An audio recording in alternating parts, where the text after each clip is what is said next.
I have a distinct, albeit odd, memory from many, many decades ago when I was a child.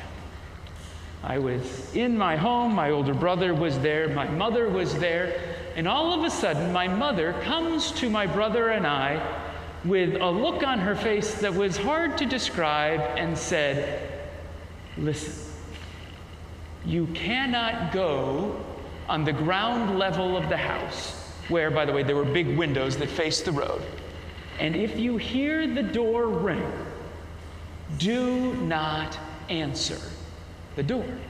Well, of course, you tell like an 8- and 9-year-old that you can't do that. Now you are all of a sudden full of questions, full of wonder.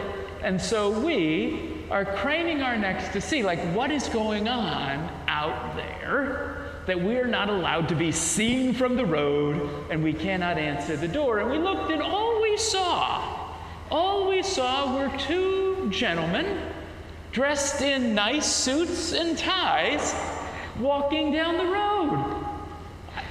We, of course, had no idea why we wouldn't want to answer the door, but evidently one of my mother's friends from down the street had called her to warn her that they were on their way. And of course, we know what we're talking about. I don't even know. Maybe they were Mormons, maybe they were Jehovah's Witnesses, who knows? But you know that they were not welcome in our house. And I remember that because my mother, by and large, was one of the more hospitable people that you would ever meet. And yet these people would not be allowed in. And I assume they still do that to this day, though I can't tell you the last time someone came and knocked on my door. I don't know how I would react if someone just came and knocked on my door today, because that's not what we do to each other anymore. We call, we text, we let them know so that you can be ready for them. And I don't know if that means that we are less hospitable people, less welcoming people now than we were then. But I can tell you that if, forgive me for just picking on them because we love them, if people from the Jehovah's Witness texted me and said, "Tyler, can we come over?" the answer would be one word, 2 letters, no. Now, of course, there are some who I would be glad to say, "Come on over." And if we want to get spiritual in a weird way for a second, if God texted me and said, "Tyler, can I come over?" I might respond, "Aren't you already over? Theologically speaking, aren't you already here?" But I would say, of course I would welcome you. But if someone calling themselves a prophet said, "Hey, this is Prophet Joe, can I come over?" the answer, once again, would be no. Jesus, in our gospel reading, talks about welcoming people. And I think he is getting at something that's a little bit deeper, though maybe not much, than just being hospitable, just being social, just being friendly. I think he says that the way that we treat other people, even when they show up unexpectedly, says something about who we are. And the more, as uncomfortable as it might seem, that we do that, whether it's in our homes or walking down the street, or dare I say, well, driving up and down 81, I think might help us to be shaped into a little bit of a better human being. Jesus has some very interesting things to say. He says, "Whoever welcomes a prophet in the name of a prophet will receive a prophet's reward. And whoever welcomes a righteous person in the name of a righteous person will receive the reward of the righteous." Now, when we hear that, we might initially think that Jesus is just sort of repeating himself. And if perhaps the writer of the Gospel of Matthew had just finished listening to Parry's lecture on biblical parallelism, you might say, well, this is an example of parallelism, and it is, to a certain extent, an example of parallelism. But there are significant differences that we probably don't see because we're not first century Jewish people.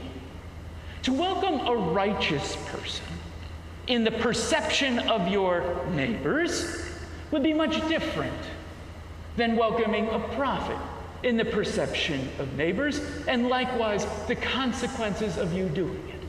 And we should first recognize that the idea that we have today of living in our own separate homes that afford us some level of privacy would have been utterly foreign to anyone living in the first century. The idea of privacy in that day and age is not existent in the sense that we mean it today. People did not live in separate houses where they could just do whatever they wanted like they were the kings of their own domain. That's not how it worked. Everybody knew everybody. If we think everybody knows everybody's business in Scranton, everybody knew everybody's business in Nazareth. And if you had a righteous person over, they would all know about it. A righteous person in that day and age was someone who was very careful to follow the law of Moses, followed all of those rules and regulations, and was always known to be very charitable to those that they came across. So if you were to welcome a righteous person into your home, people would look at that and say, oh, look at the good deed that these people are doing. It would have been like, oh, I don't know, 50 years ago, 70 years ago, when you would have the priest over for dinner, and the neighbors would see that and say, oh, look at how pious they are, what good people they are for doing this nice thing. But also, it would have been kind of like having the mayor over for dinner, because it's always good to have friends in high places. And if they're known for being charitable, then maybe when we have them over, they might just share a little of that charity with me. And so having a righteous person would have been good for you in many different ways. A prophet, on the other hand, kind of cuts the other way. Prophets had a way of ticking people off. Prophets were the kind of people that when they were talking about something, even when you agreed with them, you were kind of annoyed with them. Do you know people like that? Like they're your own political party, your own favorite sports team, your own whatever, and they're up there, and it's like, I agree with what you're saying, but I don't like you because you're annoying. They tick people off. Those were prophets. You remember John the Baptist, the prophet? What happened to him? And you really did not want to be associated with them. Because no matter who it was, you were sure it was going to tick somebody off. And I understand in today's political environment, some people like to do that. But for the most part, I don't think we would want. At minimum, it would sort of show where your loyalties lie, and that doesn't always work out very well. So having a righteous person over, great for you. Having a prophet over, not good for you. And then Jesus talks about these little ones. They didn't matter. You have little ones over, great. It's not good for you. It's not bad for you. It's just, okay, in that day, children came to eat, whether they were yours or not. You've experienced this too. But maybe back in the day, just kids went to dinner wherever they happened to be at the time, and you fed them, and that was how it was. So what is Jesus getting at? One more important thing. Can we continue the nerding out in first century stuff for one more second? Those who receive a prophet in the name of a prophet, Jesus says, which is kind of a weird construction. Those who receive a righteous person in the name of a righteous person, a little bit of an odd construction. It was an important construction. In the name of, in Second Temple Judaism, had a very particular thing, which is to do something for the sake of the thing that you're doing. So, it was most often used with sacrifices. If you went and you made a sacrifice at the temple, again, people would look at you and they would say, oh, look at how pious they are, which in that day was a compliment. Look at how religious they are, which in that day was a compliment. Wow, what good people, what noble people. And so many times people would go to the temple to be seen and applauded. But to give a sacrifice in the name of a sacrifice, which is again an odd sentence, is to do it because the sacrifice is good. To receive a person in the name of the person is to say, I receive you because welcoming people, that's the right thing to do. Not because of who you are, but because of the act itself. You following me so far? So what Jesus is saying, this is the whole point. What Jesus is saying is it's right to welcome people. If it helps you, if it hurts you, hospitality is the right thing to do. And we can, I think, expand that to all sorts of different forms of loving other people. Love those who can help you, by all means. Love those who might hurt you, that as well. And I think what this is a bit of an antidote to selfishness.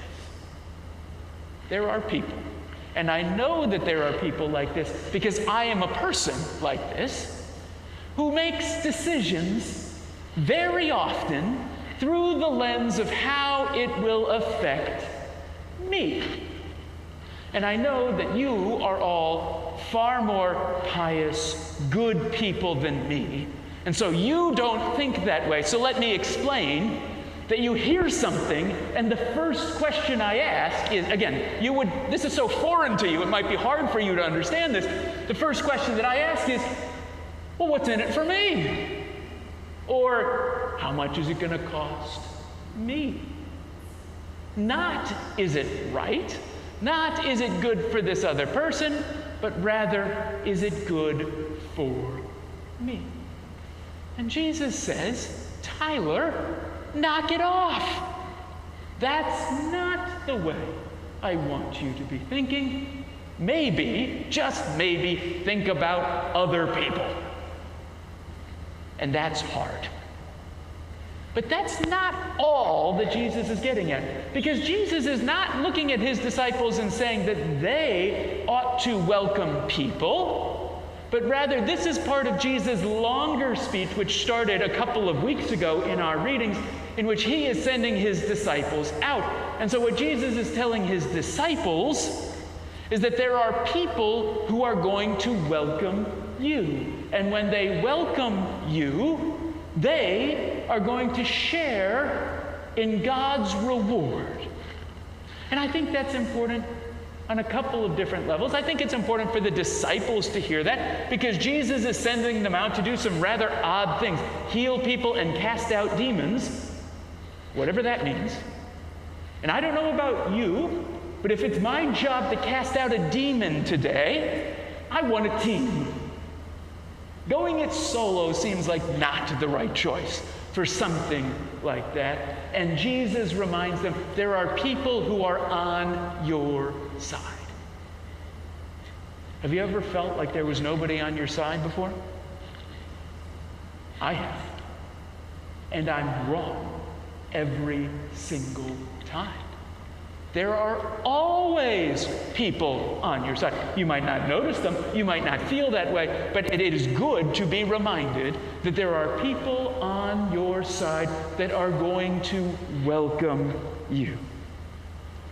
And he reminds them that they're going out not in their own name, but in his name. And for many of us, I'm really just preaching to myself today. For me, it's good to be reminded when I'm doing something for myself and when I'm doing something on behalf of other people. It changes the way that I act. If I'm operating just for myself, I can be a little snooty. Hard to believe, but true. Sometimes a little rude, sometimes a little aggressive. But when I'm on behalf of someone else and I know that what I'm doing and saying reflects on them, maybe I act a little bit differently. Maybe when I get dressed in the morning and I put that little tab on, I think, maybe be a little nicer today. Maybe don't react to that car cutting me off the way that I would never do. Jesus sends them out in his name. And he encourages them. And he tells them there are people who are going to welcome you, and they are going to get the same reward as you And that was important for them to know as well. Because if you go out, just follow me on this. If you go out and you start healing people, healed, and you start casting out demons. Who has a demon that I should say? No, I can't. Picture some hypothetical person you don't like, and we just cast the demon out of them. Now you have to like them. Sorry. You might start to think you're pretty hot stuff, huh? You might start to think that you're pretty special. You might start to think that you're more important than other people because you're making dinner, I'm casting out demons, we're not the same, right? And so Jesus has to tell them before they ever do that, when you're out there doing that, the person who makes dinner for you, who opens their door for you, who lets you sleep in their bed, that sounded odd. Scratch that. Who lets you stay at their house, better. They are just as important to me as you.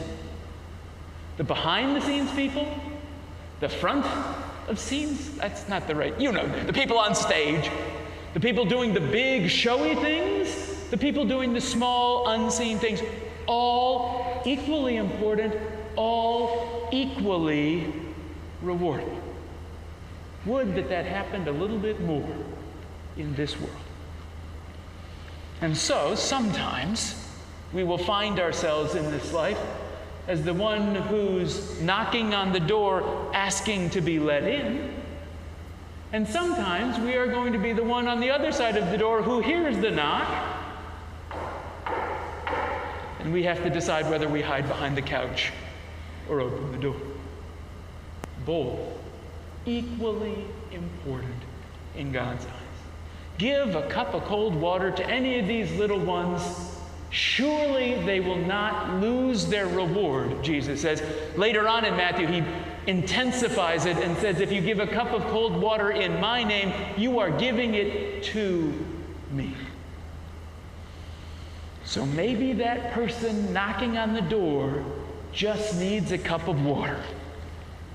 Would that it were that easy. That person and you on both sides of this door are precious in God's sight. And if we do the hard work of just opening the door, I think very special things will happen. In the name of the Father, and the Son, and the Holy Spirit.